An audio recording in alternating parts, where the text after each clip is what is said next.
Yeah, so this is Figgins Vineyard. It's 32 acres planted right now, and we are in northeast Walla Walla Valley, up Mill Creek Road, and we're standing at about 1,650 feet elevation. So this is a new project for my family, one we're really excited about.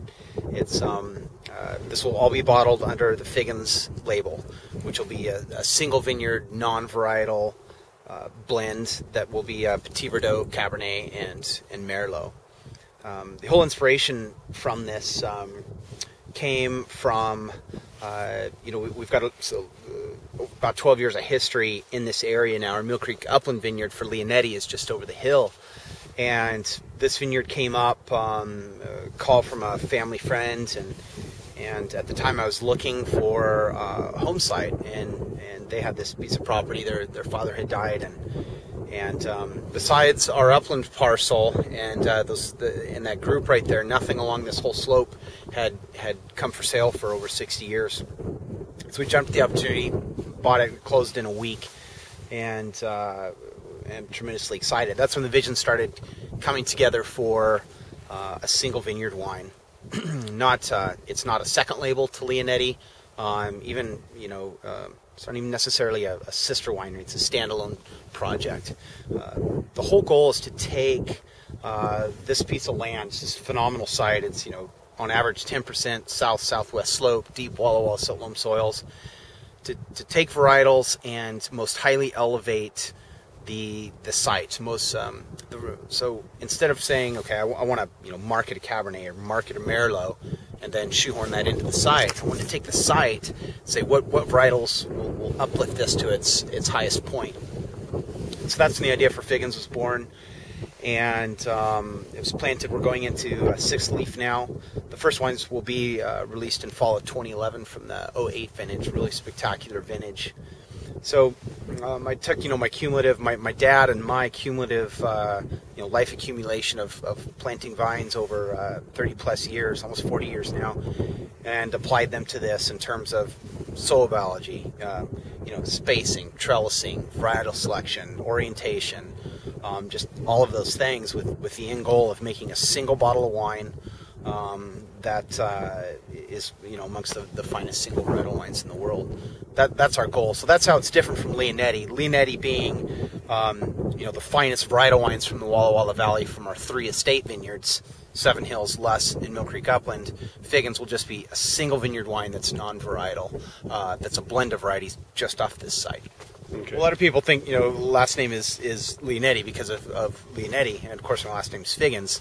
I was my grandma Leonetti married my grandpa Figgins, and so it was just I like vineyard or winery names that are one of two things, that are a reflection of a place or of the who's shepherding that winery, and rather than something fanciful. And so decided to go with Figgins to honor that side of the family, the Scotch-Irish side, and rather than the Italian side. We're going to start off initially. It will be available in the marketplace. We'll distribute it, but also direct mail. The easiest thing to do is probably just on our website, which is figginswine.com. And the initial release will be something like 900 cases. I haven't made the final blend yet from 08, but we'll see how as time goes on. Eventually, there will be a standalone winery at this site. So again, it's not second label. It's another project that will be managed right alongside of Figgins under the umbrella Figgins Family Wine Estates. So using my existing talent base and management to do that. I suspect the temptation with consumers will be to refer to this as Leonetti 2.0 or something like that. Right. Is that something you would welcome, or you want to stay away from, or what's your feeling on that? If people view it as Leonetti 2.0 in so much as qualitatively they have an expectation, then great. But at the end of the day, the project is not about me. It's not about Leonetti. It's about this place, which will long be hopefully be alive and producing wines long after I'm gone, and hopefully my family can continue to carry that on.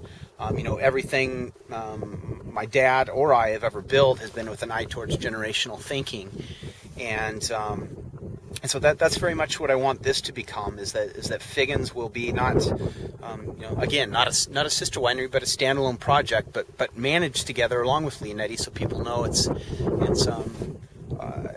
you know, with the same intent towards, you know, pedigree, sustainability, and just quality and philosophy, taking care of our workers and the land and all those things. So separate but together, if that makes sense. Right. Yeah. And so it really is capturing a sense of place, and that place is this soil right here. Exactly. Whereas, you know, Leonetti's more about the place being more on a meso level of the Walla Walla Valley from our 3 distinct vineyard sites, Figgins being on a more micro level. And one's not necessarily better than the other. They're just different, and I think that's a good thing. Actually, I'm making them at a Figgins Wines. I'm making at a custom crush here in town, just because I don't have the capacity of Leonetti. So, and I also sort of like that. Again, not, you know, it's not that second label thing. I want Leonetti to be focused on Leonetti, and my assistant winemaker there to be, you know, focused on that, and not add that to his plate. So I'm doing it at a custom crush, and for capacity issues, and eventually it will be on a standalone facility here. Yeah, so check these out. Well, part of the Figgins, whereas my Leonetti family originally came from Calabria in Italy to Walla Walla, the Figgins family came, Scotch and Irish, came to Kansas. And so when I was looking for some cool end posts, I ended up with these. And these are old limestone fence posts that came out of north central Kansas, out of that country. So the Figgins Vineyard, I wanted to have something from that part of the world. These are already in the ground for 160 years. You know, put in during the Homestead Act, when you had to fence your 160 in.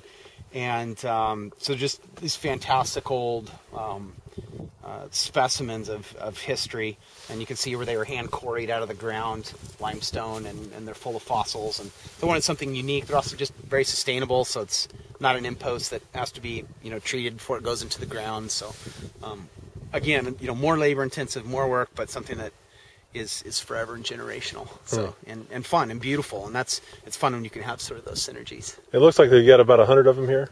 Yeah, there's a couple hundred probably. Couple hundred, yeah, okay. Just for this block. Yeah. So you didn't do it for the whole thing, but for this block. I didn't. There wasn't the supply, and as you can imagine, they you know, there's still lots of fences back there with them. So. Last question on the wines. What's the price point, do you think, or do you have an idea on that? I haven't said it yet, but it'll probably be in the neighborhood of Leonetti Cab, you know, $80, $85, and you know, we'll sit down with have the final blend and make that decision. Yeah. Okay, great. Anything else to add? I don't think so. I'm really excited, you know, just about this place, and for people to taste it, and you know, realize that there's, you know, things going on beyond Leonetti, but at the same time Leonetti will stay, you know, sort of at the apex of quality, and focus on that, but expanding our horizons a little bit. Great. Thanks, Chris. Fantastic. Thanks, Andy. Appreciate it.